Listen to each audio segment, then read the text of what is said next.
Now we will welcome on stage Raluca Stanislav, Business Development Manager at Skanska Property Romania, and Francisc Peli, partner at PeliFilip.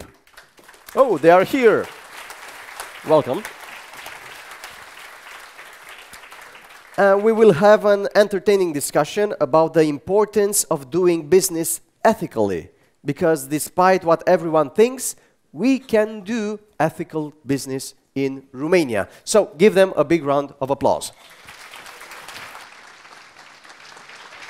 Good morning, and thank you for the invitation.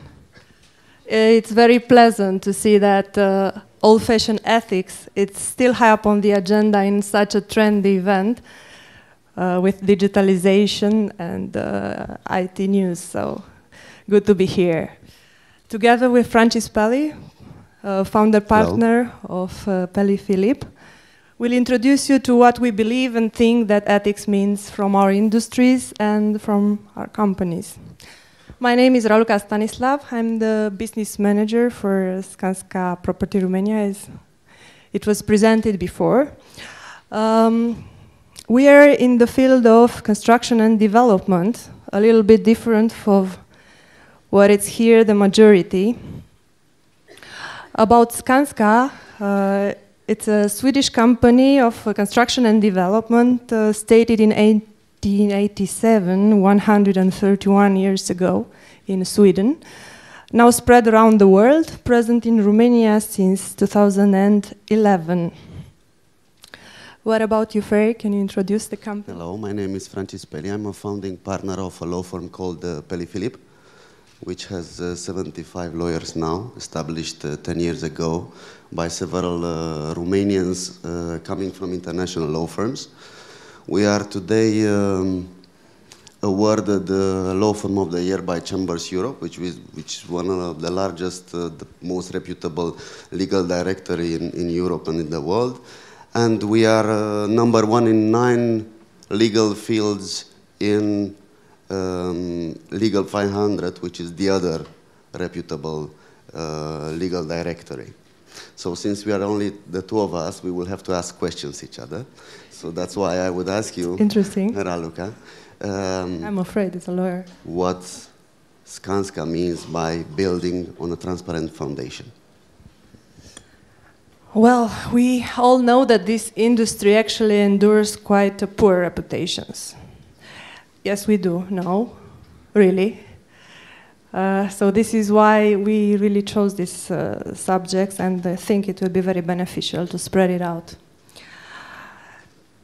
In Skanska, we used to have some leadership events at universities. And last year, we went to Technical University of Construction to talk to the students about leadership in construction. And after delivering the presentations, of course, Q&A session, what do you think it was the first question that popped out from a 20-year guy who raised the hand? Do you actually can drive business in a transparent way in construction and development? Really? And this question was coming from a young person who was studying in this field. So that was the youngest expectations from our industry. Well, we believe this is not the case. So coming back to the beginnings of Skanska, our founder, Berg, he firstly established a company with strong values. And while doing that, it was not only a theoretical by that times of putting something on the walls with some specific values as we are currently doing in corporate world, but he actually established some pension funds for the employees, some help in housing, some help in education, and think about it was the 80s by that time. When the big famine in 1910s and the starving appeared, they have stalls with horses for carrying the material of construction. He emptied them and brought cows for having cheap meals from the employees. So that was the true level of values by that times. But of course, as the company was growing faster and faster, we are now, by the way, 40,000 people, employees. His value faded, he disappeared, some other manager were coming along, and we became bigger and bigger. and the main principal founding disappeared. Good area for catching up with shortcuts and with ethical bridges. Big company with no regulations, that's perfect. So what happens? Maybe you've heard in 1991, Skanska faced a big scandal in environmental. That was in Bastad in Sweden, when we used some construction materials that actually poisoned a village, a mountain village, the waters and surrounding, a lot of animals died, and it was a big crash for the company. A big hit for Skanska itself, a big hit for the trust in the industry, and in general, in a country like Sweden, this was quite hard. It took a long time to go further. So in 2004, we firstly been awarded in UK for the great leader in construction in sustainability. Then in 2011, we won the most sustainable company in US. And then Financial Times awarded for the best leader in the industry of sustainable construction in 2011. But think about the gap. It was a long way. It was a step-by-step journey. And once the trust is lost in a second, it takes very long time to make it better, if it is. But we are still learning, step by step. Ferry, what about your journey in ethics? How did you establish it first? Well, we operate in a very competitive market. I mean, we are 40, 50 law firms in Bucharest, all claiming they can do anything, any job, any file, advise any client on any field. So, of course, competition is very harsh. We started 10 years ago. We established the firm in August 2008. And then 1 month later, there was a crash. So we are at the beginning. We have no clients or a very limited number of clients, no work on the market. You have to go out and compete. We were very sure of our competence, but competence is something which you prove in time. You cannot go in a presentation and pitch to a new client and say, well, I'm the best. Everybody says he's the best. If you open the websites of the law firms around the world, there are a couple of words which are always there.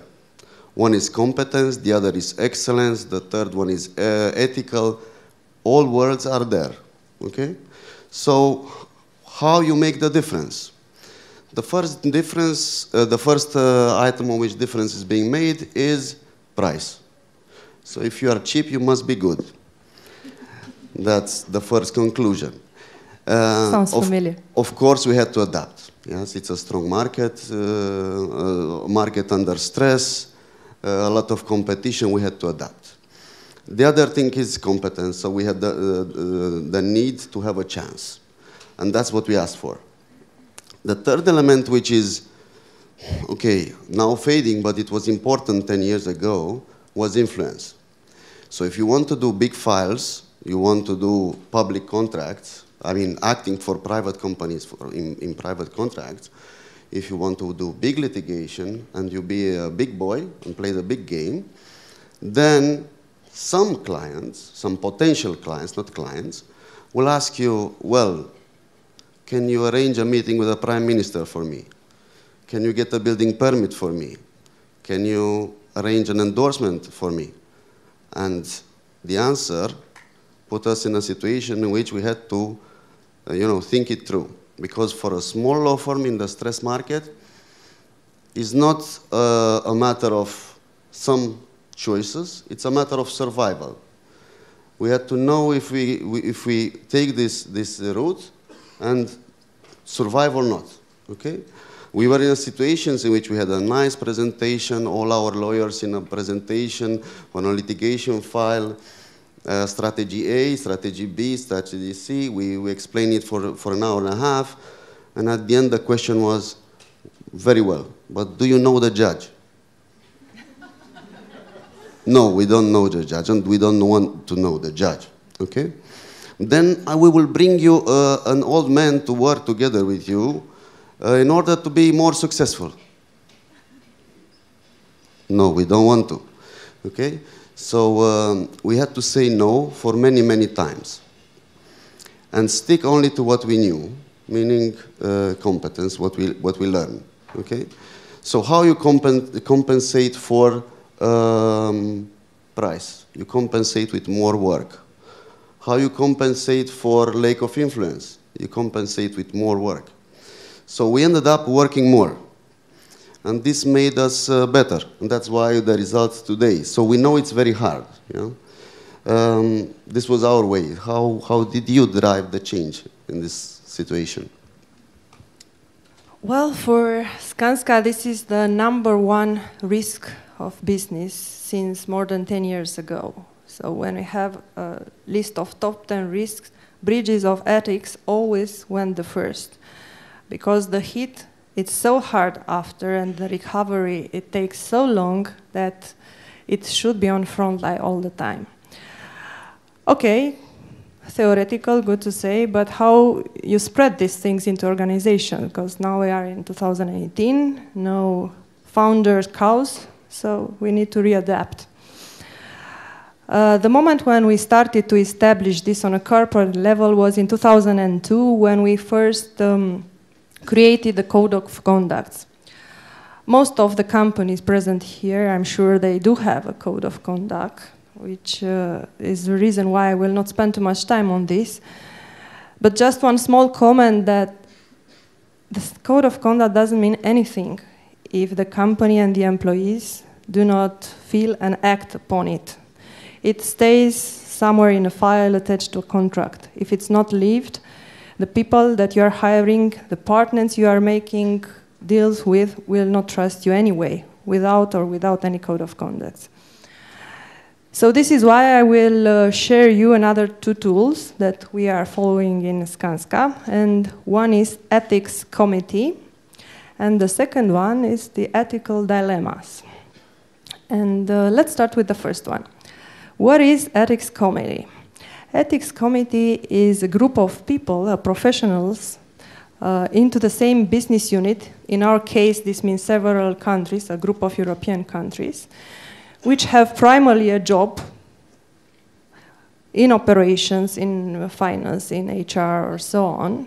So they had primarily their job, but offer volunteers for 1 year period to be part of this committee. It's, let's say, like a jury, if we are talking with lawyers, who meet once a month and gather all the ethical breaches received through the hotline. And we have a hotline where people address this from inside, from outside, its friends, its employees, its partners, diverse challenges that faces our company. I was a member in the Polish group, and it was quite interesting. Every month we are meeting in Warsaw, and we had around 20 to 30 cases to solve. And that was quite hard and interesting, because these questions and understanding of ethics doesn't mean the same thing for everybody. Some are very clear, but some are very fuzzy. Some needs to take time to analyze, to have all the evidence. It's like in a trial. You basically made a trial out of things that are ethical, not legally problems. And the second one, the ethical dilemmas. We have some rule in Skanska. It was informal at the beginning, now it's in haste. We start every inside meeting with an icebreaker like this. We brought to the table an ethical dilemma. And we have a lot in construction and development, but we also have a lot in corporate life, because not all of them are related to this. I brought you 2, by the way, for you to share. You don't need to think about to choose the right thing to do, or to ask me in the break what's the right answer, but just for sharing and thinking inside yourself, what would you do? So the first one, considering you are 1 day before your salary review with your boss. I guess everybody has one, more local or regional. And you are talking at the phone on the 8th floor of an office building, watching the nice weather outside, when you saw your boss in the car parking, hitting a car of a friend of yours. It's nobody else in the parking. He's watching, nobody sees. He just checks his car and leave. You look more carefully and you realize that's the car of your friend who doesn't have an insurance and he will need to pay around 1,000 euro to cover his loss. What would you do? Will you tell your boss? Will you tell your friends? Your friends will challenge your boss. It will be before the salary review or afterwards. You don't know, right? Don't answer, just think about it. And the second one.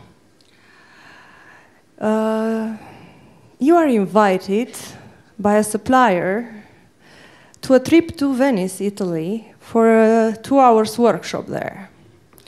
And you are very happy to go, and he puts in the invitation, an invitation for your spouse as well, for 2 days, in addition for the 2 hours. Of course, most of us will say, that's not fair, I will pay for my wife or for my husband. Then comes the answer from the supplier.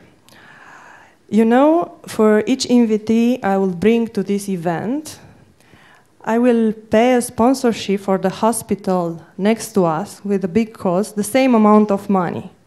And you know the hospital, and you trust the cause. And you know they might use these funds. So, what would you do?